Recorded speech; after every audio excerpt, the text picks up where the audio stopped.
बिस्मिल्लाहिर्रहमानिर्रहीम, अस्सलाम वालेकुम। मैं हूं ज़ैनुल आबदीन। आप देख रहे हैं प्रोग्राम सच बात। नुसरत मिर्ज़ा साहब के साथ मौज़ूआत आपने देख लिए। मिर्ज़ा साहब अस्सलाम वालेकुम।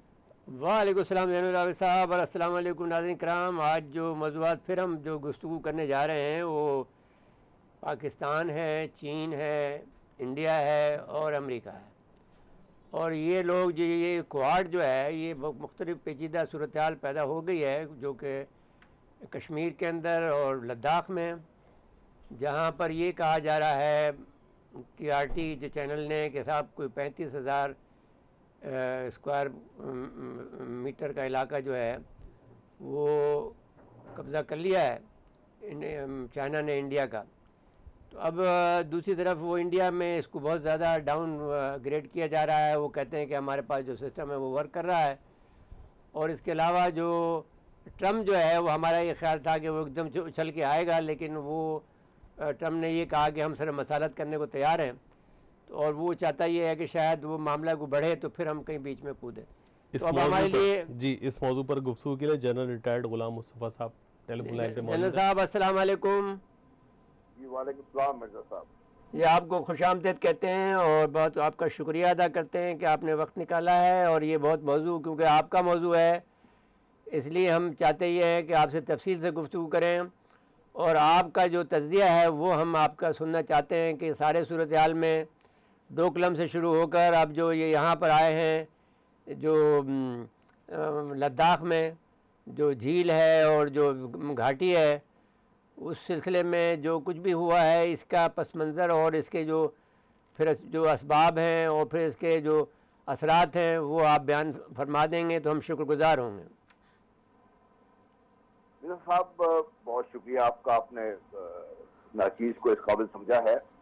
जहाँ तक मैं आपकी बात सुना था, अमेरिका और चीन के दरमियान इस वक्त मुकाबला आज से नहीं गुज़श्ता सदी से जारी है और इस वक्त एक डिफरेंट लेवल पे बात हो रही है। ये दो सिस्टम्स हैं जिनका आपस में टकराव है। और अगर आप रेक्स टिलरसन की बात याद करें, उसने कुछ जब आज को 3 साल पहले की थी कि हमारा जो सिस्टम है वो ये है और जो चाइना का सिस्टम है उसमें ये खराबियां हैं, इसलिए आप हमारे साथ आइए, हम बेहतर हैं, चाइना ठीक नहीं है। बहरहाल वो तो एक लेवल पे उनका जो कॉम्पिटिशन है वो जारी है, सुपर पावर पे चल गए। दूसरा रीजनल लेवल पे अमेरिका का ख्याल ये था कि भारत के साथ मिलकर वो चीन को कंटेन करने में कामयाब हो जाएंगे और रूस को कोशिश करेंगे कि वो न्यूट्रल रहे। और इसी तरीके से भारत और अमेरिका मिलकर अफगानिस्तान में अपना रसूख कायम रखेंगे, रूस को न्यूट्रल रखेंगे तो चाइना को कंटेन कर लेंगे। साउथ चाइना सी जो है और ये जो पैसिफिक ओशन से नीचे जो आती है, यहाँ से चाइना को ब्लॉक कर दिया जाएगा, चाइना के पास जाने के रास्ता कोई नहीं होगा। तो वो उनका जो ख्वाब था वो सीपैक की वजह से टूट गया। वन बेल्ट वन रोड का जो मंसूबा था उसकी इम्प्लीकेशन दोनों जगह समझी नहीं गई। बहरहाल ये भी एक हिस्सा है। अब चीन को दो चीजें बड़ी इंपॉर्टेंट है। उनका जो रिसेंट कांग्रेस खत्म हुई है और जो चीनी सदर का जो अपनी फौज को जो अहकामात किए हैं वो बड़े इंटरेस्टिंग है। बाकी तो कुदरती बात है, उन्होंने कहा जी कि आप अपनी जो ट्रेनिंग है और तैयारी है उसको अपग्रेड करें और लड़ाई के लिए तैयार हो जाएं, फॉर द वर्स्ट पोजीशन के लिए तैयार हो जाएं। जी फिर उन्होंने कहा जी आपकी जिम्मेदारियों में नेशनल सिक्योरिटी है, सॉवरेनिटी का प्रोटेक्शन है। और जो इंटरेस्टिंग चीज उन्होंने की, जो हमारे जो डेवलपमेंटल इंटरेस्ट हैं, जो हमारे तरक्याती मंसूबे हैं, उनको आपने संभालना है और जो भी इसके पेचीदा मसाइल होंगे उनको आपने फौरन और तेजी से हल करना है। ये इंटरेस्टिंग चीज जो थी, अब इसको आप लिंक कीजिए कि उनके कौन से डेवलपमेंटल प्रोजेक्ट्स हैं जो खतरे में हो सकते हैं। उनके कोई ऐसे प्रोजेक्ट्स नहीं है जो समुद्री रास्ते से कहीं जा रहे हैं। उनका या तो तिजारत है रूस के साथ, जो वो बड़ी ऑयल पाइपलाइंस हैं जो रूस ने बिछाई हुई हैं चीन के लिए, सेंट्रल एशियन के साथ तिजारत है, अफगानिस्तान के इंटरेस्ट है, पाकिस्तान के थ्रू उनके जो सीपैक का वो हिस्सा है। तो वन बेल्ट वन रोड वो मंसूबा है जो चीन की कॉन्स्टिट्यूशन में है और उसको आगे लेके चलना चीन की हैसियत स्टेट एक जिम्मेदारी बनी हुई है और उनके प्रेसिडेंट इसको प्रोटेक्ट करने के लिए हर हद तक जाने को तैयार है। और ये सीपैक जो है वो उसका उनका फ्लैगशिप है जी। और जब आप वन बेल्ट की बात करते हैं तो सी ट्रैक के बगैर वन बेल्ट वन रोड जो है वो कहीं बिल्कुल जीरो बन जाता है, कहीं उसका कोई इम्पैक्ट ही नहीं है। अब इस बैकग्राउंड में भारत और अमेरिका की साजिशें जारी थी। उन्होंने एक सड़क बनाई है जो लेह से दौलत बेग ओल्डी तक जाती है, जो लद्दाख से थोड़ा सा नीचे है, और वो तकरीबन लद्दाख के अंदर ही है, ये जिसको लद्दाख रीजन कहते हैं। यहाँ पर ये सड़क और ये जो एयरपोर्ट है, ये एक बड़े इंटरेस्टिंग इसके इम्पैक्ट है। एक तो उनको ये इस्तेमाल हो सकता है चीन के खिलाफ अक्रॉस लद्दाख, और दूसरा ये सी ट्रैक को डायरेक्टली इम्पैक्ट कर सकता है यहाँ से अक्रॉस सियाचिन। और ऊपर से अगर आप देखें तो जो वाखान बॉर्डर से इनको जो खतरा था वाखान कॉरिडोर से, ये उसको ब्लॉक किया जा सकता है इससे। तो चीन को ये इंटरेस्ट है, और ये दौलत बेग ओल्डी की जो कैंटोनमेंट बना रहे हैं, ये कैंटोनमेंट की आड़ में यहाँ पर वो टेररिस्ट को ट्रेन कर रहे हैं जो सी पैक के खिलाफ इस्तेमाल होंगे, जो चीन के मगरबी चीन में रोहिंग्या मुसलमानों को और दूसरे जो उनके एलिमेंट्स हैं उनको उकसाने में कामयाब होंगे, ताकि चीन में जो है शोरश पैदा की जा सके। चीन को इसका पता है, पाकिस्तान को इसका पता है। अच्छा जनरल साहब, मैं यहाँ एक मिनट रोक कर आपसे सवाल करता हूँ, तो क्या चीन इस जो ये जो बेस एयरपोर्ट है या बेस है, इसको तबाह कर देगा? नहीं, तबाह करने की इमीडिएट उसको जरूरत नहीं है, ठीक है, जरूरत नहीं है। अभी जब आगे बढ़ेगी बात तो फिर भारत को समझ आएगी कि इशू क्या है। भारत को समझ आना शुरू हो गया है कि मसाइल क्या है भारत के, जोग्राफियाई मसाइल क्या है, इलाकाई मसाइल क्या है, और किस उसमें। अब आप देखिए, भारत ने जो अपनी सारी फौज है उसका 90% से ज्यादा पाकिस्तान के खिलाफ तैयार किया हुआ है। उनकी ऑर्गेनाइजेशन, उनके जो हथियार हैं, उनकी जो ट्रेनिंग है, उनकी जो लोकेशन है, कभी वो कोल्ड स्टार्ट डॉक्ट्रिन बनाते हैं, कभी जो है प्रोएक्टिव स्ट्रेटेजिक इनिशिएटिव बनाते हैं, वो सब पाकिस्तान के खिलाफ है। क्योंकि आर्मर्ड डिवीजन वगैरह तो चीन के खिलाफ इस्तेमाल नहीं हो सकते। एयर बेसिस भी सही पाकिस्तान के खिलाफ है। अब उनके लिए मसला है, 9 लाख फौज उन्होंने ला के तो कश्मीर में फंसाली हुई है। कश्मीरियों ने 9 लाख फौज को लॉकडाउन करके रख दिया। ये अभी इंडिया को अब समझ आई बात। हाँ, ये बात बड़ी एक नई बात कही आपने, ये बिल्कुल अजीब बात कह दी है जी। हाँ जी। अब एक चीज और जो हमारे इग्नोर की थी, हमारे आर्मी चीफ, रात उन्होंने ईद की रात जो चांद रात थी, उन्होंने लाइन ऑफ कंट्रोल पे अपने ट्रुप शायद गुजारी, बड़ी शानदार गुफ्तगू की है जी। और उन्होंने बड़ी शानदार गुफ्तगू भी की। ये इंसिडेंट भी ये उस पलटन के साथ थे जिन्होंने अभिनंदन को पकड़ा था, उनके साथ गुजारी। अगर उन्होंने बात की है, उन्होंने कहा जी भारत को बाज आ देना चाहिए कि वो पाकिस्तान और चीन के खिलाफ साजिशें बंद करें। अच्छा, तो अब ये बताइए कि ये जो आपका जो सबसे बड़ा जो एक टेम्पू बना हुआ है, ये जो अजीत डोवल, इसकी सुबकी नहीं हो गई है इस सूरत हाल में?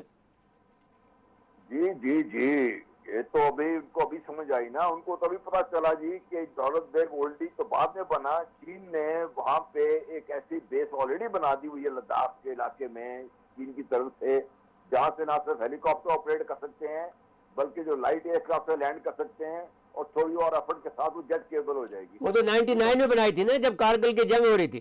जी जी जी। ये अब देखिए ना, चीन ने जो शुरू किया भारत को समझाना, वो शुरू किया उन्होंने सिक्किम की तरफ से। बाय द वे, सिक्किम ने भी ऐलान कर दिया है कि जब 1979 में भारत ने ये जो सिक्किम पे कब्जा किया था वो गैर कानूनी है, हम इसको तस्लीम नहीं करते, भारत निकल जाएगा। ठीक बात है। चीन ने इसको सपोर्ट कर दिया, चीन ने सपोर्ट कर दिया। सिक्किम के ऊपर आप देखते हैं तो जो चिकन नेक है, जहां से भारत का रास्ता आता है, ये 7 स्टेट्स हैं इसकी, ये नागालैंड, मिजोरम वगैरह वगैरह, अरुणाचल प्रदेश वगैरह। चीन ने इंसिडेंटली अरुणाचल प्रदेश को भी अपना हिस्सा जाहिर किया, उन्होंने कहा ये हमारा हिस्सा है, ये भारत से निकल जाएगा इससे। अब जब चिकन नेक पे भारत ने थोड़ी शरारत की कोशिश की तो चीन ने आके वहां पे मारा, आज से कुछ महीना पहले उनको। भारत को समझ आई कि ये चिकन नेक अगर कट जाती है और उनका जो कांटेक्ट है, ये सब अपनी जो जो जिन रियासतों का भी हम नाम ले रहे तो कट जाता है तो भारत कहाँ रहेगा। फिर नेपाल ने जो मगरबी नेपाल के जो इजलास थे, काला पानी वगैरह, जहाँ वहां से भारत को क्या आप निकल जाए, और भारत जो रास्ता बना रहा था कैलाश माउंटेन्स को नेपाल के अंदर, जहाँ पे इनका ख्याल है कि वो राम और अपने बच्चों के साथ रह रहा है, जो हिंदू टूरिज्म का बहुत बड़ा एक वो अट्रैक्शन है। उन्होंने कहा ये रास्ता अगर आपको चाहिए तो आपको नेपाल के थ्रू आना पड़ेगा, नेपाल से यात्रा क्या सकते हैं, जो रास्ता आप बनाने की कोशिश कर रहे हैं वो गलत है, आप नहीं बनाने देंगे। उन्हें फौज डिप्लॉय कर दी वहां पे। नेपाल दूसरा पॉइंट बन गया, लद्दाख तीसरा पॉइंट बन गया। लद्दाख में जो गलवान वैली है जहाँ पे पूरे पर कब्जा कर लिया चीन ने, अभी चीन ने कहा जी ये भी हमारा है, और इससे अलावा भी जो लद्दाख का इलाका है जो आज से बहुत पहले था, इसकी पुरानी पोजीशन लद्दाख की बहाल करें। यानी जो भारत ने लद्दाख को एक सेपरेट कर दिया कश्मीर से, बाकी से उसने कहा एनेक्स किया ना, कब्जा किया ना जी। हाँ हाँ जी, इसको बहाल करें, लद्दाख को आजाद करें, फिर हम बात करेंगे आपसे।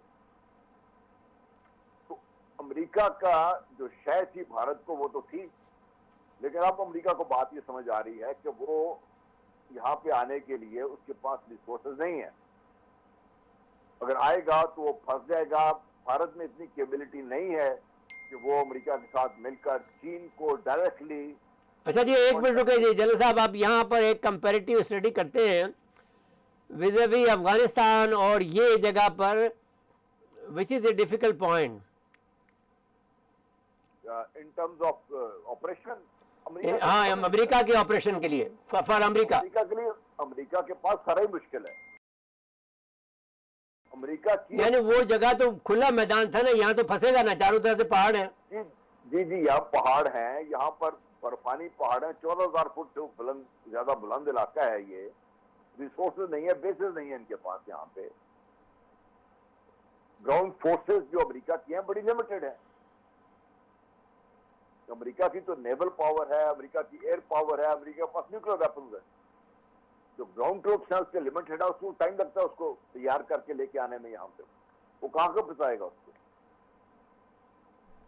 अच्छा, तो फिर आप ये कह सकते हैं कि अमेरिका तो बज़ाहिर तो इक्विपमेंट के जरिए से तो मदद करेगा, लेकिन वो खुद नहीं आ सकता।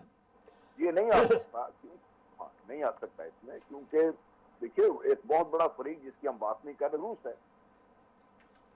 तो वो भी आ जाएगा। रूस इस खिते में, रूस का बहुत बड़ा इंटरेस्ट है। हाँ, लेकिन ये बताइए फिर मुझे अब एक और बात बता दीजिए कि कुछ दिनों पहले, आज से 3 साल पहले या 2 साल पहले, चीन और रूस और ईरान की इंटेलिजेंस अफसरान ने यहाँ पर गिलगित बल्तिस्तान और फाटा का दौरा किया था। जी जी, इसके क्या मानी थे? देखिए मानी दो थे इसके। एक तो असेसमेंट थी कि भाई पाकिस्तान के साथ मिलकर कि जो CPEC है, जो वन बेल्ट वन रोड का फ्लैगशिप मंसूबा है, जिसमें रूस की बहुत बड़ी इन्वेस्टमेंट है, इसको हम कैसे प्रोटेक्ट कर सकते हैं, इसको खतरात क्या हैं। यानी जंग की जगह देखने आए थे जी, और ये देखने आए थे कि कहाँ से और कैसे खतरात हो सकते हैं। इसको पाकिस्तान के असेसमेंट थी उनकी, और अगर खतरात होते हैं उनसे निपटना कैसे है। ये सिलसिले चलते रहते हैं, हमेशा चलती रहती है बातें ये। लेकिन देखिए ईरान का एक बहुत बड़ा इंटरेस्ट है। हाँ, ईरान लेकिन इतना खुलकर हमारे साथ नहीं आ रहा, ये एक बड़ी अफसोस की बात है। इसमें ईरान को बहुत खुल के आना चाहिए। अब ईरान को बहुत खुल के आना चाहिए, और ईरान को समझना चाहिए कि इस वक्त पाकिस्तान के साथ अगर वो नहीं मिलता तो ईरान का बहुत बड़ा नुकसान हो सकता है। नहीं, नुकसान तो उसका हो रहा है, लेकिन वो समझ नहीं रहा है इस बात को। वो अपने निज़ाम में ही है। हम ये कह रहे हैं कि अगर हमारा ये अब शुरू से ये मंसूबा है कि अगर पाकिस्तान, ईरान और तुर्की जो पुराने दोस्त हैं, जो पुराना इनका जो था, ये ट्राइक्वाड जब तक नहीं बनेगा तो हमारी ताकत नहीं बन पाती है। जी देखिए, ये तो मैं आज से कई साल पहले से भी ये आपकी तरह यही बात हम कर रहे हैं कि पाकिस्तान, ईरान और तुर्की नेचुरल है, इतना कुदरती है ये। हम हाँ, बिल्कुल सही बात। ईरान का पाकिस्तान के साथ ना मिलना ये गैर कुदरती है, गैर फितरी है। क्योंकि ईरान पाकिस्तान के साथ मिलेगा तो ईरान की जो अरबों के साथ जो चल रही है मुखासमत, उसको पाकिस्तान ही कम करवा सकता है। तुर्की उनके साथ मिलकर कम करवा सकता है। अरबों के साथ बातचीत पाकिस्तान करवा सकता है इनकी, और कोई नहीं करवा सकता इनके साथ। और अब अगर फर्स्ट उसकी नाकाबंदी भी होती है तो आपको याद करें कि उन्होंने, हम बेशक हमारे एक दफ़ा 17 दिन मदद की, एक दफ़ा जो ईस्ट पाकिस्तान का जब हमसे गया तो मदद की, लेकिन हमने तो उनकी 8 साल मदद की है। हमने ना सिर्फ 8 साल मदद की है, हम अब भी उनकी मदद करते रहे हैं, अब भी कर रहे हैं, अब भी मदद करते रहे हैं उनकी हम। आप देखिए जिस तरीके से ईरान की नाकाबंदी हुई है, ईरान कैसे सरवाइव कर रहे हैं। बिल्कुल ठीक है, हम सारा सामान यहाँ से जा रहा। तो इसलिए पाकिस्तान ओपनली तो कोई काम नहीं करता, ना करना चाहिए पाकिस्तान को, लेकिन ईरान को ये बात समझनी है। हाँ, मतलब ये कि हम एज ए ब्रदरली उनको समझा रहे हैं कि भाई आपका इंटरेस्ट हमारे साथ वाबस्ता है, आप अपनी गर्दन को टेढ़ी नहीं रखें, सीधी करें हम भाई। बिल्कुल सीधी करें आप अपनी, और अपना थोड़ा सा कम लाए अपनी गर्दन। हाँ बिल्कुल सही बात है। और बात ये है कि आपके पास भी एटम बम होगा, हम नहीं मालूम है, लेकिन हमारे पास तो खुला एटम बम है ना, तो हम भी साथ आपका साथ देने को तैयार है। ना सिर्फ एटम बम है, ईरान के पास तो है ही कुछ नहीं इस वक्त। अगर आप देखिए तो ईरान का तेल जिस दिन पाकिस्तान चाहे ब्लॉक कर सकते हैं, ईरान को समझ है इस चीज की। लेकिन हम क्यों ब्लॉक करेंगे यार, हमें क्या जरूरत पड़ी है उसका, लेकिन हम ले रहे ना। हाँ, ये बात यूं कह सकते हैं। मैं ये बात ही कर रहा हूँ कि ईरान अगर ये पाकिस्तान अगर चाहे तो, लेकिन पाकिस्तान तो ईरान की मदद कर रहा है। हाँ, उसका तेल चीन को जाने की इजाजत दी जा रही है, तो हम खुद खरीदते हैं। और जो सबसे बड़ी तिजारती जो ईरान का जो चीन तिजारती पार्टनर बन रहा है वो पाकिस्तान के रास्ते से होगा। ठीक हो गया। और कहां से आएगा वो? अच्छा जी, आप बताइए ना, क्या मंजरनामा ये हमने फैला दिया है, लेकिन इसमें हमने सिर्फ इसमें दिलचस्पी बढ़ाया है कि ताकि हमारे साथ में जो ग्रुप है वो तुर्की का और ईरान का और शामिल हो जाए। रूस का तो है अब, और रूस को बहरहाल इंडिया से मदद को रोकना चाहिए। जो उनके पैसे वैसों का मामला है, क्योंकि वो पैसे बेचते हैं अपना, और इंडिया को सामान मैंने जो बेकार सामान है वो बना बनू कर रिपेयर करके दे देते हैं, पैसे ले लेते हैं। तो वो बंद कर देना चाहिए ये जो पॉलिसी है। और अब ईरान को मालूम होना चाहिए, ये तुर्की को, इसको, रूस को, कि ये एक नॉर्मल मुल्क नहीं है, ये पागलों का मुल्क है, और ये एक गैर इंसानी लोगों का, इंसान से कम तक दर्जे के लोगों का मुल्क है जी। और साहब ये एक इंतहाई गैर फित्री मुल्क है। गैर फित्री मुल्क जी, बिल्कुल। और इसका टूटना एक इंतहाई फित्री अमल है, और इंसानियत की फलाह इसमें शामिल है। और इंसानियत की फलाह इसी में शामिल है, हिंदुओं की फलाह इसमें शामिल है। बिल्कुल ठीक है, सबसे बड़ी फलाह तो हिंदुओं की है इसमें। अच्छा, अब ये बताइए, अब हम ये अब बात को फिर समेटते हैं, और वो ये कहते हैं कि फिर अब ये जो झड़प है ये क्या किसी बड़ी जंग का पेशखेमा हो सकती है? ये बिल्कुल हो सकती है, लेकिन अगर भारत में दम नहीं है, और ये वो वक्त है जब भारत पूरी तरह निर्गय में है, और चीन इसकी गर्दन दबाएगा उस वक्त तक जब तक चीन के तमाम मुतालबात भारत नहीं मानता। अच्छा, अब एक बात तो ये है कि वो मुतालबा ये कर सकता है कि सीपैक के मामले में आप खामोश हो जाओ, लद्दाख खाली करें, लद्दाख खाली करें, जो ये रीजन जो इंडिपेंडेंट रीजन था इसका वो बहाल करें। जब ये करते हैं तो जो भी कश्मीर में उन्होंने मूवमेंट की थी वो खत्म हो जाएगी उनकी। तो मतलब ये है कि उसमें अगर फर्ज कर लीजिए, मैं एक और सवाल कर रहा हूँ कि अगर जिस एक ज़माने में जब लद्दाख में मैंने सिक्किम में या कहाँ पे वो जो हम किया था नेफा में जब लड़ाई की थी, तो उस वक्त अगर हम हमला कर लेते तो कश्मीर हासिल कर लेते, और अयूब से गलती हो गई जी, उस वक्त हमसे बहुत बड़ी गलती। हाँ, तो अब अगर ऐसा कोई मौका आता है तो हम उसको अवेल कर लेंगे। डेफिनेटली, क्यों नहीं करेंगे? ये तो अब भारत को समझ आ रही है ना। जनरल साहब, आपका बहुत बहुत शुक्रिया, आपके मशकूर हैं कि हमने, क्योंकि एक बात आपसे और भी पूछनी थी, क्योंकि आप एक बात के राजदार हैं हम, कि वो 80 सेकंड वाला मामला क्या है। ये कब्र में जाएगा मेरे साथ। अल्लाह सलामत रखे, आपको खुश रखे, हम खुश होते हैं इसी बात को सुनकर। आपका कहगा जो है 100 बातों पर या सारी गुफ्तगू में भारी है। अल्लाह सलामत रखे, अल्लाह सलामत जी। अच्छा, आपने इंसानी मतलब ये कहा ना कि ये इंसानियत के लिए फायदेमंद है, बहुत फायदेमंद है। भारत दुश्मन लोग हैं ये, इंसान दुश्मन लोग हैं। वो यूरोपीय पार्लियामेंट ने उनका नोटिस लिया है। जी हाँ, अमेरिका ने भी लिया है, लेकिन ये कि वो लोग सिर्फ बातों तक की हद तक हैं। अब यही मसला मसला ये है कि, लेकिन अब ये है कि इनकी असल में जहन एक बात ये हुई है कि पहले जब वाक़या हुआ था 1962 में जी, नेफा में जब हमला हुआ था, तो सारा यूरोप इनके पास आ गया था, सारा अमेरिका इनके पास आ गया था, इनकी मदद कर रहा था हर तरह से। अरबों डॉलर उन्होंने कमाए, वो अब इन्हें नहीं मिल रहा। अब इनसे पैसे खींचने की बात कर रहे हैं कि अच्छा ये चीज़ मांगो, हम देने को तैयार हैं, लेकिन पैसे निकालो। एक तो ट्रम्प जैसा आदमी आ गया जो कि ताजिर है। बड़ी बदकिस्मती होती है किसी भी मुल्क की, चाहे वो इस वक्त तो हमारे फेवर में जा रहा है, लेकिन किसी ताजिर का हुक्मरान होना किसी मुल्क की सबसे बड़ी बदकिस्मती वो होती है।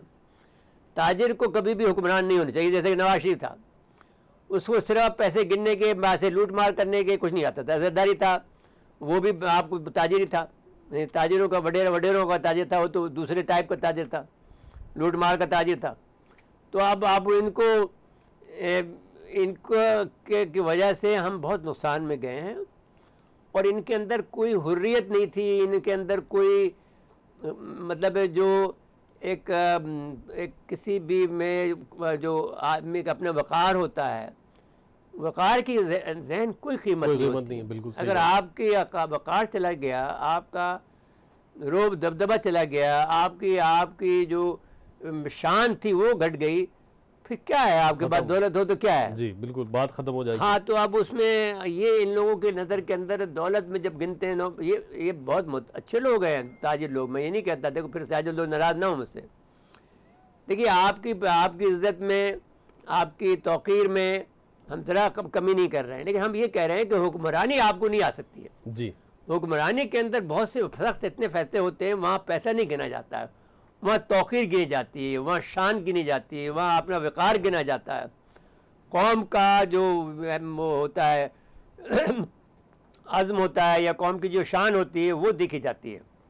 उसके बगैर आप कौम नहीं रह सकते हो। जी, अच्छा, वो जो इंडिया और पाकिस्तान की जो बात कर रहे थे आप, जवाब तो हमने भी अभी देखे, 3 दफा ड्रोन भेजा उन्होंने, अंदाजा हो गया। कर रहे हैं आपके साथ में। वो कबूतर वाली बात देखो ना, एक तो उस कबूतर पे इतना मजाक कर रहे हैं यूरोप वाले भी। एक क्लिप है वो, हाँ, वो दिखा दें। लेकिन अभी वो मुझे ब्रेक, पहले चलिए एक क्लिप दिखा देते हैं, फिर जनरल बख्शी का ब्रेक से आएंगे तो वो दिखाएंगे। हाँ, दिखाने को दिखा दें। कबूतर वाला जो क्लिप है वो दिखाना जरूरी है। क्लिप के साथ हम ब्रेक पे चले जाएंगे। A Pakistani villager is pleading with Indian Prime Minister Narendra Modi to free his pet pigeon, currently in pigeon prison, on charges of spying. How did this happen, you ask?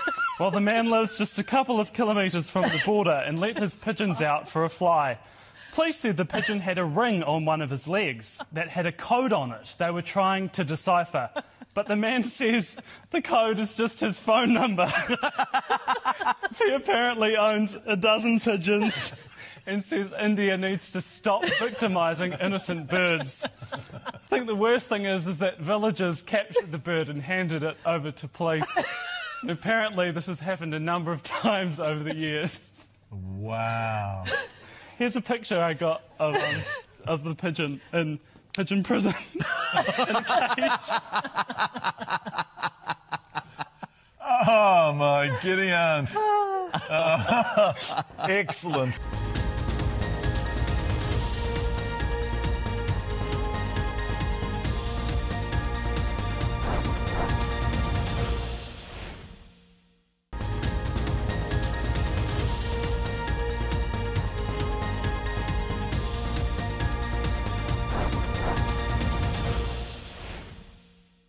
एक दफा फिर programme में खुशामदीद कहते हैं। वो break पे जाने से पहले वो क्लिप देखा आपने, वो 12 के यार दुनिया मजाक उड़ा रही है कि पाकिस्तान का जासूस पकड़ लिया, एक बेरहम, एक बेचारे मासूम कबूतर को पकड़ा हुआ था। तो मगरबी मीडिया में किस तरह मोदी का मजाक उड़ाया जा रहा है। अच्छा, फिर अब उनके यहाँ पे एक और मसला हो रहा है, वो अजीत डोवल का। तो आपने बताया कि उनके लोग कह रहे हैं कि भाई ये तो मरवा देंगे हमें। अजीत डोवल जो है वो एक थर्ड क्लास किस्म का, एक लोअर लेवल का जासूस था। उसने यहाँ पर फिर कर देख लिया, लाहौर में इधर के फिर के देख लिया, एक जासूस से मिल गया वहाँ पर, तो वो ये समझ बैठे हैं कि ये कोई बहुत बड़ा कारीगर है। ओ भाई, एक छुट भैया क्या कर सकता है। उसको कौमी सलामती का मुशीर बना दिया, तो उसकी सजा भी तो भाई जब भी कभी आप गलत आदमी को लगाओगे, देखिए एक आदमी के पास विजन, हर आदमी के पास अपना विजन होता है और हर विजन लिमिटेड होता है जी। लेकिन इसमें तो आपको लम्हा मिसाल के तौर पर आप एक बात आपसे कहते हैं। देखिए, एक हमारी तंजीम है कराची के अंदर, एक आप हमारे पूरा एक हमारा एक आप थिंक टैंक है हमारा जी। वो आदमी आपके साथ में हर लम्हा खड़े हैं, आपके यानी सच प्रोग्राम के साथ भी खड़े, सच टीवी के साथ भी खड़े हैं जी, जिसमें क्या है, जनरल्स हैं, जिसमें एडमिरल्स हैं, जिसके अंदर आपके कमोडोर्स हैं जी, मतलब हर सतह का फौजी है, हर सतह का प्रोफेसर है, हेड ऑफ द डिपार्टमेंट है, वाइस चांसलर है, कोई डीन है और वो आपके साथ खड़ा हुआ, हर किस्म का एम्बेसडर खड़ा है आपके साथ में। तो हमें जब हम गुफ्तगू करते हैं तो आप देखें कि हम नए नए मौज़ूआत लेके आते हैं। तो हमारी जो थिंक टैंक है, ये लोग कोई यानी कोई जिनको कोई मदद नहीं दी जाती, ये इनके पास कोई इनके मराद नहीं दी जाती, ये फी सबीलिल्लाह हमें मदद करते हैं। वो देखते हैं कि भाई नुसरत जो है वो बहुत पाकिस्तानी है, तो वो अपना इनपुट हमें देते हैं कि नहीं तुम्हारे को इस वक्त ये प्रोग्राम करना चाहिए। देखिए जिस तरह उबैदुल्लाह ने कहा कि साहब इस वक्त आपको जो है वो देखना चाहिए कि कोरोना वायरस के बाद में दुनिया की क्या हालत होगी, माशी हालत क्या होगी और पाकिस्तान की क्या होगी। तो we were the first. Jain साहब इसके अलावा आप देखें इसमें भी अगर जो कुछ कल की जो हमने प्रोग्राम किया था, जितना फैक्ट्स एंड फिगर हमने दिए, जितने भी ये जो बैठे हुए हमारे भाई, छोटे भाई, सारे छोटे भाई हैं ना, तो ये सुबह से शाम तक अपनी वीडियो चलाते रहते हैं, नई खबर देता हूँ मैं आपको साहब, कोई कहता है कुछ कह देता हूँ। उनके पास इतनी डिटेल, इतनी रिसर्च इंफॉर्मेशन नहीं थी जो हमने कल दी है जी। और फिर उसमें एडिशन भाई, उसमें जो सवालात थे बहुत मैंने गंभीर किस्म के, वो नजमुद्दीन साहब ने दिए, फिर आपको जनरल तलत साहब ने दिए जी। तो मैं गुजारिश इंतहाई अदब से ये करता हूँ कि जब भी कभी एक अजीत डोवल का जो है मामला, वो एक छोटा सा जहन है। हमारे साथ जो फ़ायदा ये है कि हमारे साथ एक टीम है जो कि हमें अब फी सबीलिल्लाह हमें मशवरा देती है कि नहीं आपको ये का प्रोग्राम करना चाहिए। हम भी सोच रखते हैं, लेकिन हमारा विजन एक आदमी का विजन है, तो एक टीम का विजन जो है वो ज़रा ज़्यादा होता है जी। तो जहाँ हमारी सच टीवी की टीम है, वहाँ हमारे बाहर के जो लोग हैं, हमारे साथी जो हैं, वो हमारे से मोहब्बत करते हैं, हमारे सच टीवी से मोहब्बत करते हैं, क्योंकि वहाँ यहाँ पर उनका एहतराम होता है, उनकी कदर की जाती है जी। तो जैन साहब, तो उस वजह से हम कहते हैं कि हमारे साथ में ये टीम वर्क है और जिसमें हमारे साथ में बड़े बड़े दानिशवर, बड़े बड़े दिमाग हमें मशवरा देते हैं जी। तो कौन मुकाबला कर सकता है? यानी अजीत डोवल नहीं कर सकता, हमारा ही मुकाबला नहीं कर सकता, हमारा ऐसा को तो करेगा नहीं सकता। बिल्कुल। अच्छा, वो जो आप बात करते हैं, देखिए जनरल मुशर्रफ साहब से लाख उनके सियासी इक़दाम बहुत जबरदस्त आदमी है, इंडिया के मीडिया पे बैठ के जो जवाब जो सुनाता है, टिका के देता है उनको। तो एक क्लिप है वो मुशर्रफ साहब का, वो हम दिखाते हैं अपने नाज़रीन को कि मुकाबला मैं जनरल हूँ। देखिए मैं वो है ना, ये तो मैं ईसाई नहीं हूँ, मैं क्रिश्चियन नहीं हूँ कि उनके उसमें है ना रिलीजन में कि अगर एक थप्पड़ लगा तो दूसरी चीख आप दे दें। नहीं, हम तो मुसलमान हैं, हम तो ईंट का जवाब पत्थर से देते हैं। अब ये हमारी सिफत है, हमारे अंदर दिल और दिमाग में बैठी हुई। अब मैं अगर फौजी हूँ तो मैं तो ऐसे ही जवाब देता हूँ।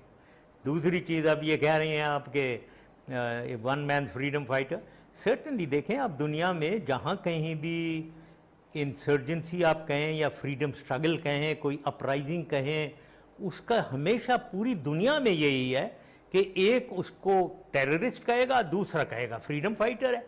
ये कोई ये नई बात नहीं है। यहाँ कश्मीर में जो लड़ रहे हैं आप उन्हें टेररिस्ट कह रहे हैं, हम तो उन्हें मुजाहिदीन कहेंगे। वो तो अपनी फ्रीडम के लिए लड़ रहे हैं। यूनाइटेड नेशंस ने उन रिकग्नाइज किया हुआ है ये डिस्प्यूट, तो इसमें क्यों आप अगर नहीं कर रहे हैं तो ये आप गलत कर रहे हैं, आप गलत कर रहे हैं। वो फिर एक सेकंड यूनाइटेड नेशन ने टेररिस्ट अब कहा ना, यूनाइटेड नेशन ने 48 से कहा भाई कश्मीर को सॉल्व करो। आप सॉल्व नहीं करोगे तो लोग उठ जाएंगे, तो उनको अब आप टेररिस्ट कह देती हैं। तो मतलब दबाओ उनको, बेचारों को मारो उनको, जो उनकी राइट्स हैं जो यूनाइटेड नेशन ने 48, अब जब वो उठते हैं तो उनको कहो तुम टेररिस्ट हो, तुम दहशतगर्द हो। किधर की ये शराफत है? कहाँ की ये अदल किधर है? इंसाफ किधर है? आप लोग इनकी आरएसएस को और शिवसेना को, और बाल ठाकरे साहब तो खैर मर गए हैं, इंतकाल कर गए, लेकिन वो तो जमाते हैं। अब उनकी आप बात भूल जाते हैं कि वो कैसे वो एक्सट्रीमिस्ट हैं। वो आप भूल जाते हैं कि उन्होंने 70 पाकिस्तानियों को समझौता एक्सप्रेस में मारा और क्लेम किया, आरएसएस ने क्लेम किया कि हमने मारा है।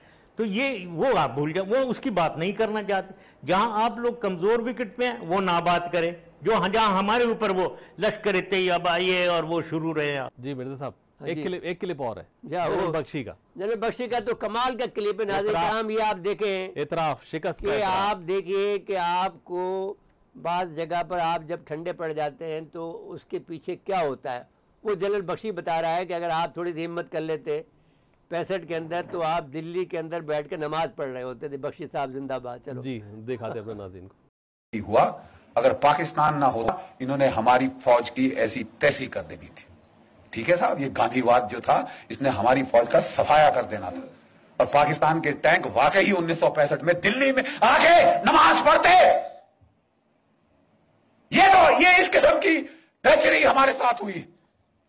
और एक भगवान का लाख शुक्र है पाकिस्तान का, जिसने हमको लड़ना सिखाया, मार लगाता रहा जब तक कि लड़ने को राजी नहीं हुए अपनी जान बचाने के लिए ही। और दूसरा एक चीन की पीपल्स लिबरेशन आर्मी 1962 में उन्होंने ऐसी करारी लात मारी कि ये नेहरू परिवार का जो उस वक्त हाल था, कभी अमेरिका को अपनी ट्रूप्स भेजो, अपने जहाज भेजो, बोलिए आपकी एयरफोर्स कहां है, आपने लगाई? तुम्हारे पास इतनी बड़ी एयरफोर्स है, तुमने लगाई? 1962 में नहीं लगाई साहब, बिठा के रखा। जी बिल्कुल साहब, तो ये तो हो गया सारा। मोदी को पता है कि उनका अंजाम क्या होगा अगर वो इससे आगे बढ़े। वो बंद जहन है, बंद गली में फंसा हुआ बंद जहन है। अब उसको क्या समझ? अब इंडिया के लोगों को चाहिए कि हिसाब किताब अपना खुद ही करें उनके साथ। नहीं, इंडिया के लोगों को अब चाहे हम क्यों मशवरा देते हैं, बिल्कुल नहीं करें। हमने तो ये बात कही थी कि वो जीत के आ जाए, तो अब नताए सामने आ रहे हैं। कश्मीर के लोगों को हमें तकलीफ पहुंच रही है, लेकिन भाई अब ये तो पार्ट ऑफ द गेम है ना। वो देखिए मेरे साहब, अब इसमें क्या अजीब बात की। आज देखो आप इस आदमी ने, मिस्टर जनरल गुलाम मुस्तफा ने क्या बात की कि 80 लाख लोगों ने 9 लाख फौज को कैद कर रखा है। लो now this is the punch line जी। 80 लाख लोगों ने 9 लाख इंडियन फौजों को एंगेज कर रखा है। यानी आप बताइए वहां से अब सारे इलाके खाली हैं, आप वहां पर आप घुसेंगे तो घुस जाएंगे। बिल्कुल ठीक है। और इसके अलावा अब तो नेपाल भी आ गया और बांग्लादेश आपको छोड़ देगा।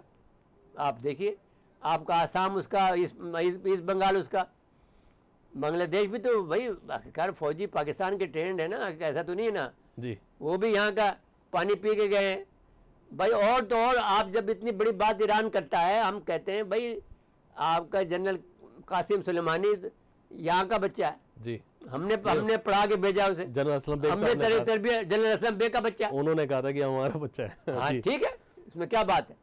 जो भी बड़ा आदमी बनेगा पाकिस्तान की सरजमीन से होकर जाएगा बस। अगर कासिम सुलेमानी को इतना बड़ा आदमी है तो यहाँ से गया, तरबियत तो यहाँ से ली उसने जी। तो सलाम करो ना जी मिर्जा असलम बेग को और मिर्जा असलम बेग की फौज को। बिल्कुल हाँ। अच्छा आप आ जाए जरा ये ट्रम्प का और WHO का जो मामला है।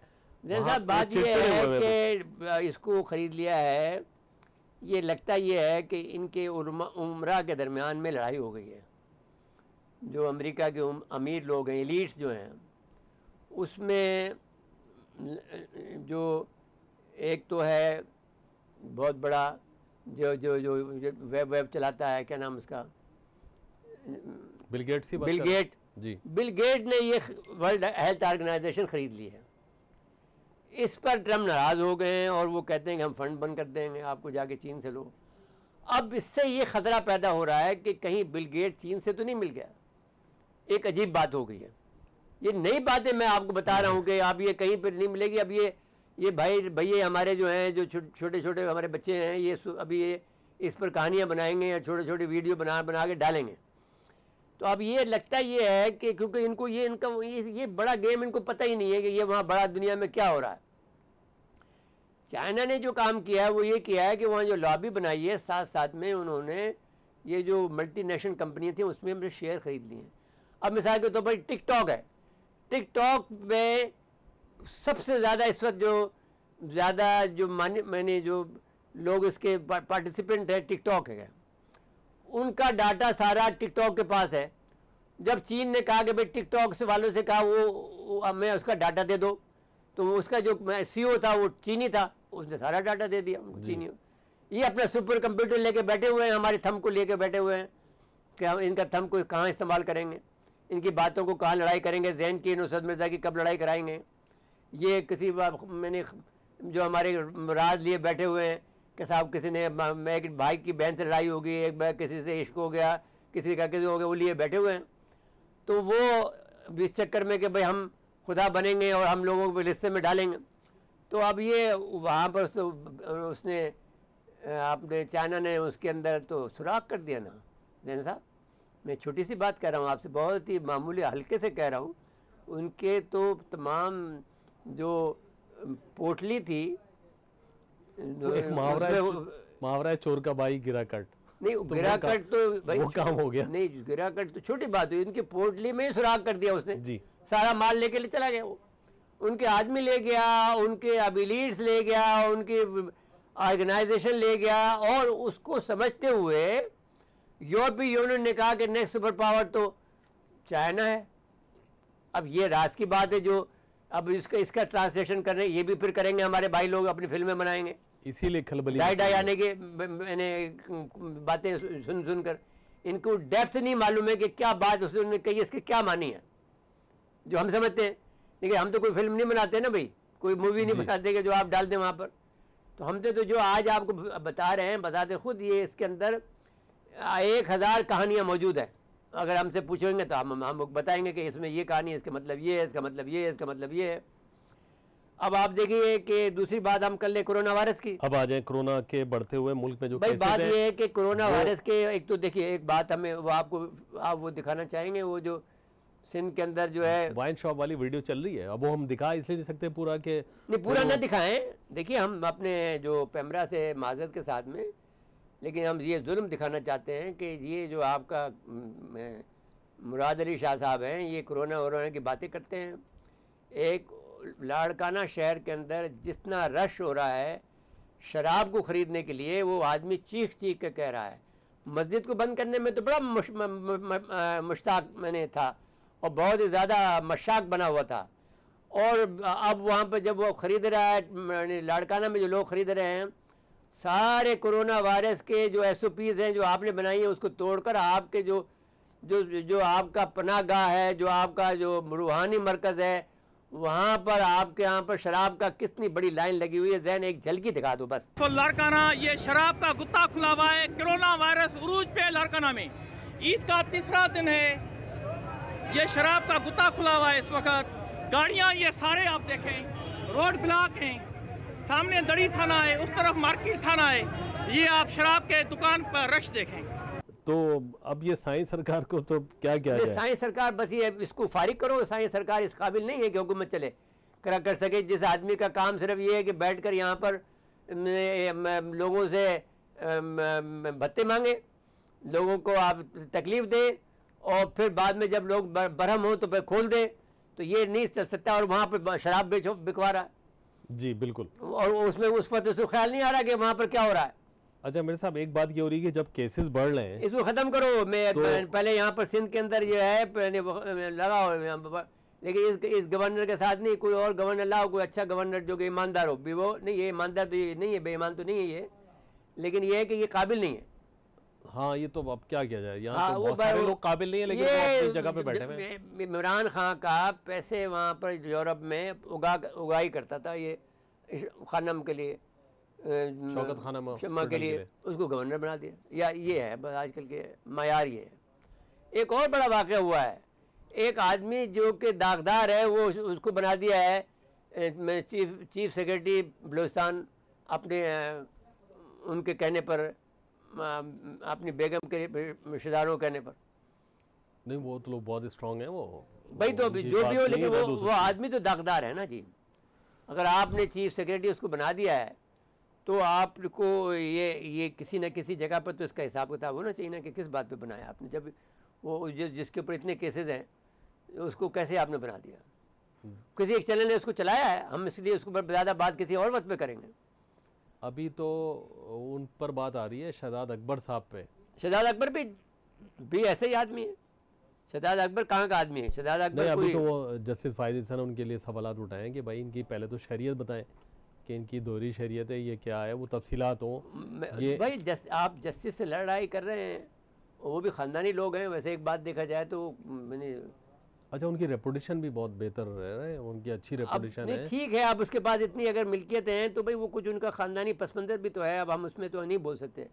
अगर आप साबित करो फिर then strongly you should come out कि भाई फायदे। हाँ वो अच्छा, इसमें तो 2 नाम और भी आए थे, फ़रोग नसीम साहब का भी आया था, शहजाद अकबर साहब का आया था भाई। तो फ़रोग नसीम देखिए ना, फ़रोग नसीम तो जब MQ में जाता है कोई आदमी तो वो तो इस बात को तस्लीम कर लेना चाहिए कि वो आदमी सही नहीं हो सकता है। एक बात माफ़ी कीजिएगा, लेकिन ये पैराशूट के जरिए है ना, तो जो भी हो, लेकिन अब जो कोई बात भी, फ़रोग नसीम को मैं बहुत पहले जानता हूँ, लेकिन मैं ये बात मैं जानना चाहता हूँ कि वो बिलाखिर वो आदमी को निक्कू बनाते हैं, आदमी को जलील करते हैं, आदमी को उसको करप्ट करते हैं, उसको ख़राब करता है। अल्ताफ़ हुसैन का जो आदमी रहा हो वो उसको किसी को नेक नहीं रहने देते हैं, किसी को शरीफ नहीं रहने देते हैं, किसी को से गलत काम किए बगैर अपनी पार्टी में कोई बड़ा ओहदा नहीं दे सकते हैं। ये तरीक़ाकार है अल्ताफ़ हुसैन का। वो हमेशा आदमी को गंदा करता है और फिर उसको ओहदा देता है। जी, तो हम तो कभी उसके करीब नहीं गए ना, इसलिए वजह से। ये तो जिनके सोचने का काम है, उनको सोचना चाहिए था जब वो सब काम हो रहा था। तो यहाँ पर तो अब ये मिर्ज़ा साहब लॉकडाउन पे ऑन शिराजी साहब हमारे नुमाइंदे हमारे साथ टेलीफोन लाइन पे। जी ऑन शिराजी साहब, अस्सलाम वालेकुम। जी वालेकुम सलाम नुसरत मिर्जा साहब। भाई क्या सूरत हाल है लॉकडाउन पे? अब तुम कर्फ्यू लगवाने जा रहे हो, क्या इरादा है तुम्हारा? जी बिल्कुल मिर्जा साहब, जो अभी की सूरत हाल है उसको मद्देनजर रखते हुए ये वाज़ेह तौर पे नजर आ रहा है कि कुछ सख्त इक़दाम जो हैं वो हुकूमत उठाने जा रही है। एक तो जो इजलास था वो अब पीर के रोज होगा, जो इजलास संडे को होना था वो उसका टाइम तब्दील किया गया है। तो ये इसीलिए किया गया है कि सूबों को कहा गया है कि आप होमवर्क मजीद कंप्लीट करें और इस हवाले से जो मुशावरती अमल होगा उसमें अपना भरपूर किस्म का इनपुट दें, जिसके बाद हतमी फैसला किया जाएगा कि आया लॉकडाउन में किस हद तक सख्ती की जाए, साथ में ट्रेन सर्विस के हवाले से क्या इकदाम किए जाए और स्मार्ट लॉकडाउन की एक जो नई टर्म या पॉलिसी सामने आई है उसको किस हद तक उससे फायदा उठाया जाए। तो इसलिए अब ये इजलास पीर के रोज होगा, लेकिन उसके साथ साथ आपको ये बताता चलूं कि जो यहाँ पे हमारी मुख्तलिफ हुकूमती ओहदेदारान से, हुकाम से और पॉलिसी साजों से बात हो रही है, उनका ये जरूर कहना है कि जिस अंदाज में ये केसेस बढ़ रहे हैं और मायरीन का कहना है कि अगर इसी अंदाज में बढ़ते रहे तो बहुत जल्द ये जो है एक इंतहाई शक्ल इख्तियार कर जाएगी वबा। तो यकीनी तौर पे जो मंडे को फैसला होगा उसमें लॉकडाउन को सख्ती किया जाएगा। लेकिन अब आपने एक तरफ तो आप लॉकडाउन की बात कर रहे हैं, दूसरी तरफ आप देख रहे हैं कि आपने वहाँ पर वो कर दिया है, आपने फ्लाइट खोल दिए, इंटरनेशनल फ्लाइट खोल दिए, कैसे होगा फिर ये बात? तो सर मिर्जा साहब, पहले दिन से ही जब से हम आपके साथ मुखातब कभी कभी होते हैं और आप मौका देते हैं कि अपने मकबूल शो में हमें लेते हैं, तो हम ये कह रहे हैं कि हुकूमत कंफ्यूज है काफी हद तक इस मामले पर। वजीर आज़म इमरान खान कभी कहते हैं कि जी इशराफिया ने लॉकडाउन कर दिया, मैं तो नहीं चाहता था, कभी कहते हैं कि जी मैं कहता हूँ कि आप बसें चलाना बंद कर दें।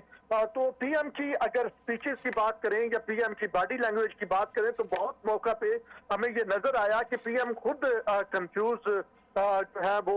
भाई वो बेचारा सियासतदान तो है नहीं ना, क्या करे वो, क्या करे? खिलाड़ी है, एक बाल फेंकता है वो उसमें आउट होती नहीं है, कोई बम्पर फेंक देता है, कोई गुगली हो जाती है, कोई बेचारे को क्या पता है सियासत क्या होती है। नुसरत मिर्जा साहब फिर अभी तो वो इस मुल्क के हुक्मरान है और अगर उनको सियासत का नहीं पता तो इसका ये मतलब तो नहीं है कि उसके जरिए अगर कोई मुल्की सतह पे फैसले जो हैं इस अंदाज में संजीदगी से नहीं हो रहे तो फिर ये कोई बेनिफिट आप भाई। और देखो एक बात, आपसे बात करने में कोई हर्ज नहीं है, तुम एक अच्छे बच्चे हो, अच्छे हमारे टीम का हिस्सा हो, आप मुझे बताएं कि अगर फ़र्ज़ कर लीजिए कि आप और मैं फ़ैसला एक करें, एक गलत फ़ैसला करें तो हमारी सच TV पूरी मुतासिर होती है, ठीक हो गया? हमारा आपका इदारा, आपने एक गलत बात कह दी, मैंने एक गलत बात कह दी, तो हमारा सच TV पर असर पड़ेगा कि भाई ये लोग अच्छे लोग नहीं हैं, कैमरा बीच में कूद पड़ेगा, हम पे कोई सज़ा लागू कर देगा। अब अगर कोई मुल्क का हुक्मरान कोई गलती करेगा तो वो बड़ी गलती होगी ना, पूरे मुल्क का उसको सजा मिलेगी ना, पूरे मुल्क को। मैं आपसे ये कह रहा हूँ। तो ऐसे हुक्मरान जब आप इस वक्त वो मौजूद हों जो कि जिनको हुक्मरानी नहीं आती हो, जिनको फैसला करने में जो आपके अल्फाज हैं, मैं तो उसके आपके अल्फाज पे जा रहा हूँ कि वो कन्फ्यूज़ है।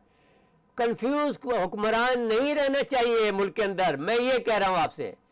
हुक्मरान को स्टेट होना चाहिए, उसका जो वर्क होगा, जो उसका फीडबैक है, उसकी जो टीम है, उसको कंफ्यूज नहीं करती है, वो उसको मजबूत करके सामने रखा करती नहीं। We have to take this point of view. ये बात मैं आपसे कह रहा हूँ।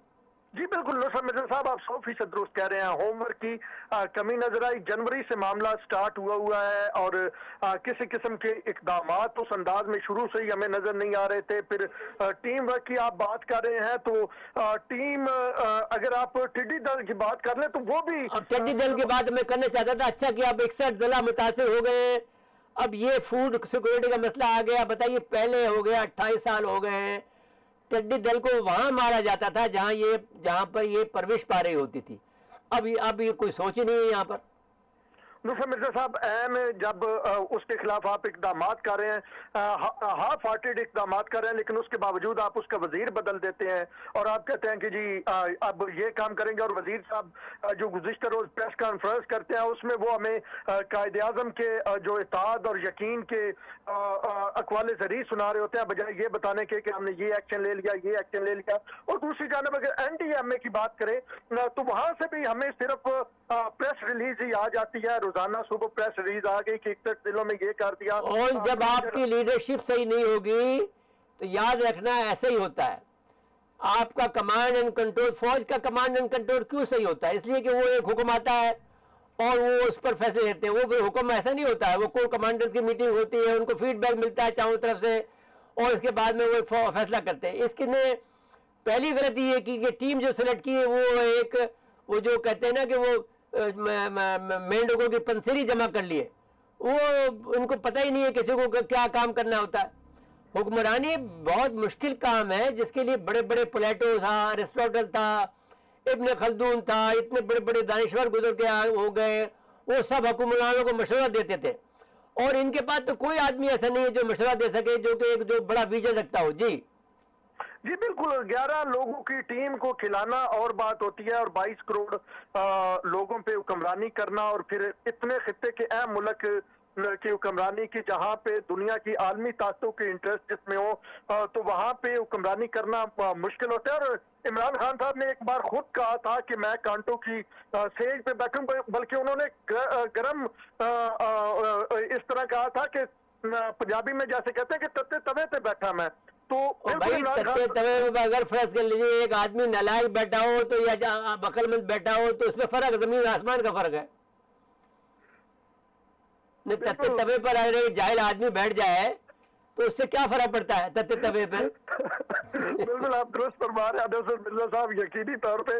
और जो तत्ते तवे पे अगर कोई बैठा हो तो फिर वो ये करता है कि जो उसके करीब भी बैठे हो फिर उनको भी नुकसान पहुंचता है, क्योंकि वो तत्ते तवे पे कोई फैसला इस तरह नहीं कर सकता, कोई सोच विचार की फैसला नहीं कर सकता। अभी यहाँ भी यही हालत है, टिड्डी दल का वाक़या हो, कोरोना को, ये से पहले डेंगू हमने कोरोना का वाक़या हो, चीनी का वाक़या हो, आटे का वाक़या हो, पहले कितनी तक हो गई है, सब लूट मार के खा रहे हैं और इसको पता नहीं।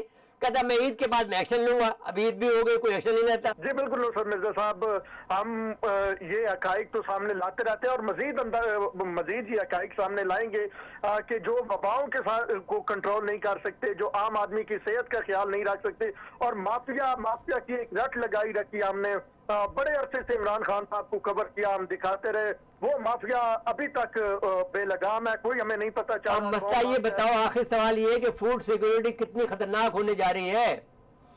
जी देखिए बिल्कुल उसकी भी कोई किसी किस्म की प्लानिंग नहीं है। अगर फूड सिक्योरिटी के वजीर की बात सुने तो वो हमें अखबार ज़री सुना रहे होते हैं और हमें उसकी भी बाकायदा तौर पे कोई प्लानिंग नजर नहीं आ रही। बहुत बहुत शुक्रिया। और आप इस पर थोड़ा और काम करो भाई, अभी क्या करें, मुल्क को आप जैसे नौजवानों को संभालना है। शुक्रिया आपका बहुत बहुत जी। अब चलते हैं पेशावर। चलिए, पेशावर से एक अफसोसनाक खबर है कि भाई एक हमारा अजीज जो है सैयद फखरुद्दीन साहब का कोरोना के बाद शहीद हो गए। फखरुद्दीन सैयद साहब ये 92 पेशावर से वापस थे। 92 न्यूज़ के थे। हम तमाम 92 न्यूज़ के लोगों को और सारे सहाफ़ियों को पेशावर के हम ताज़ियत पेश करते हैं। हम उनके दिल दुख में बराबर के शरीक हैं, हमारा भाई हैं, बच्चा था हमारे। तो अब इस मामले में जो भी इनके साथ में कोताही हुई है वो लोग कहते हैं कि हमारे साथ बहुत बड़ी कोताही हुई है, वहाँ का वजीर जो है वो हमारा साथ नहीं देता था। हमारे नुमाइंदे इमरान अयाज पेशावर ये इमरान अयाज साहब, अस्सलाम वालेकुम। वालेकुम। भाई ये फ़खरुद्दीन सैयद साहब का जो अफसाना हुआ है, इस पर हम दुख का इजहार आपसे भी करते हैं और आपसे ताज़ियत करते हैं, और आपकी हमारी ताज़ियत जो है आप प्रेस क्लब में सब लोगों को पहुँचा दें मेहरबानी करके, तमाम 92 न्यूज़ के लोगों से करते हैं। तो आप फरमाइए कि ये क्या सूरत हाल है, आप बताइए। बिल्कुल देखें जी नुसरत साहब, जिस तरह पूरे मुल्क में ये कोरोना जो है बेकाबू हो चुका है, उस तरह खैबर पख्तूनख्वा की भी सूरत हाल है कि यहाँ पर भी जो है कोरोना बिल्कुल इस वक्त बेकाबू हो चुका है और हालात जो है वो इंतहाई संगीन शक्ल जो है वो इख्तियार कर चुके हैं। और जो हमारे पास इस वक्त जो रिपोर्ट है उसके मुताबिक तकरीबन 8000 से ज्यादा 9000 के करीब लोग जो है इस वक्त मुतासर हुए हैं, जिसमें से 2900 के करीब लोग जो है वो रिकवर हो चुके हैं, जबकि बाकी लोग जो है वो इस वक्त मुतासर हैं। अगर मैं प्लानिंग के हवाले से बता दूं कि इस वक्त प्लानिंग क्या है गवर्नमेंट की, किस तरह वो प्लानिंग कर रहे हैं और किस तरह वो इस जो हालात हैं इनसे निपटने की कोशिश कर रहे हैं, तो जो कुछ हमने देखा है और जो हमने चेक किया है, तो उसमें मैं ये बता सकता हूँ कि क्योंकि कुछ दिन से मैं बड़े करीब से इन चीज़ों को देख रहा हूँ, तो ये मैंने महसूस किया कि यहाँ पे हालत जो है वो इंतहाई ख़राब है, अस्पतालों की हालत जो है वो इंतहाई ख़राब है, किसी किस्म की कोई यहाँ पे सहूलियात जो है वो नहीं है। कुछ तौर पर जो डॉक्टर बरादरी है वो ये एक गिला शिकवा करते नजर आ रहे हैं कि उनको अभी तक जो है फैसिलिटेट नहीं किया गया, न उनके पास प्रॉपर सामान मौजूद है, न इनके पास जो आलात हैं वो मौजूद है, और न उनके पास कोई ऐसी चीज़ें अभी तक पहुँचाई गई हैं ताकि वो इस वबा का मुकाबला कर सके। तो इस वक्त जो सूरत हाल है इंतहाई जो है वो तशवीशनाक है। 495 के करीब जो है अब तक लोग जो है वो शहीद हो चुके हैं, लेकिन सूबाई हुकूमत जो है वो संजीदगी का जो है मुजाहरा हद तक के साथ बिल्कुल नहीं कर रही और इसको बहुत लाइट ले रही है।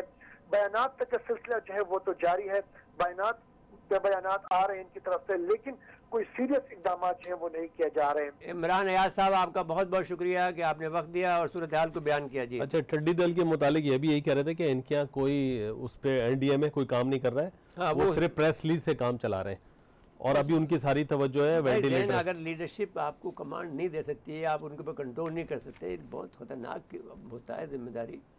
आपकी गिरफ्त बहुत सख्त मजबूत होनी चाहिए हर एक से। अब 21 महीने आपको 25 घंटे 26 घंटे काम करना पड़ता है 24 घंटों में से, तब आप जाकर कामयाब होते हैं इसमें। ये आदमी के बाल जो है 10 दिन में सफ़ेद हो जाते हैं अगर जो जवान आदमी हो तो। ये हुक्मरानी कोई मैंने वो तत्ते तवे पे बैठने का सिर्फ अकेला काम नहीं, उससे भी ज़्यादा आप भट्टी में बैठे होते हैं, आपको हर तरफ से पुश एंड पुल आते हैं, और आपका जो आपको अगर अज़्म अगर है, आपको मालूम है कि मुझे क्या करना है, तो फिर आपका अज़्म जो है वो इन सब को हटा देता है कि ये सब बेकार लोग हैं, ये सब बेकार लोग हैं, मुझे ये काम करना है, मेरी कौम को इस तरह से मुझे निकाल के ले जाना है कश्ती को। अब आप एक कश्ती को लेके जा रहे हैं और दो पहाड़ बीच में आ गए हैं, अगर आपने ज़रा भी इधर उधर किया तो कब कश्ती टकरा जाएगी एक पहाड़ से या दूसरी पहाड़ से, कश्ती तो आपकी डूब जाएगी। तो 21 महीने तो हो गए, आप कब होगा कश्ती साहब? आपकी हशकोली तो खा रही है ना, इसमें तो आपकी दो राहें क्या नहीं है। अब मुल्क में अब कोरोना आ गया और हशकोले अब तेज हो गए, अभी आप ऐसे उछल रही है। कोरोना से पहले ये खुद एक वबा 20 महीने से मुसल्लत थी, बहरहाल अब तो जो होना था हो गया। जुमला अच्छा का ये वबा ही है। हाँ, ये वबा है 20 महीने से 21 महीने से मुल्क आदमी को पता ही कुछ नहीं है वो क्या है, किसी शोबे में बेहतरी नहीं है, किसी शोबे में। तो आप बाद में हर वक्त करप्शन कर, भाई निकला क्या? करप्शन को तुमने वैलिड कर दिया, उनसे निकला क्या? ना निकला कुछ, वो मजे कर रहे हैं सब बस। और निकला वो कोई सरमाया वापस नहीं आया। वो उसकी टोपी अभी तक वो अपने हेड पहन रहा है शहबाज शरीफ, और वो अभी बैठकर जो है कमरे में छुपकर अपने वीडियो प्रोग्राम जारी करता है जियो पर, और अपना ठाड़ कर रहा है, शादियों पे शादियां की हुई हैं। जो असल साहब थे वो लंदन में मजे कर रहे हैं, बैठे हुए। बस कोई आपको वो धोखा दे गए, आपके लोगों ने साथ नहीं दिया आपका, आपके जो डॉक्टर साहब आए उन्होंने तक सर्टिफिकेट दे दिया कि साहब नवाज शरीफ बीमार है, आप उनके धोखे में आ गए। आपको नहीं पता कितने ड्रामेबाज है ये लोग, शबाब फैमिली। अब वो आदमी वजीर आजम है, तो अब देखिए अब क्या होता है। बहरहाल अब वक्त खत्म हुआ। इसमें बड़ी जुर्रत करने का मामला होता है, शहबाज नवाज शरीफ को दबा के रखना चाहिए था घुटने के नीचे, तब जाके। अब तो हो गया काम, वो निकल गए, वक्त खत्म हुआ हमारे प्रोग्राम का, निकल गए, ये भी निकल गए जी। तो अब इनसे जान छूटे ना, जो लोगों के लिए मुश्किल है। मैं दरख्वास्त कर चुका हूँ आपके उमरा से, आपके लीड से, आपके एस्टेब्लिशमेंट से मैं दरख्वास्त कर चुका हूँ कि इनसे हमारी जान छुड़ाएं जी, और कोई दूसरा कोई निज़ाम आए। बहरहाल जिससे आवाम को रिलीफ मिले। जी हाँ। प्रोग्राम का वक्त खत्म हुआ। नाज़रीन, आज के लिए इतना ही। आइंदा प्रोग्राम तक के लिए इजाज़त चाहते हैं। अल्लाह हाफिज़।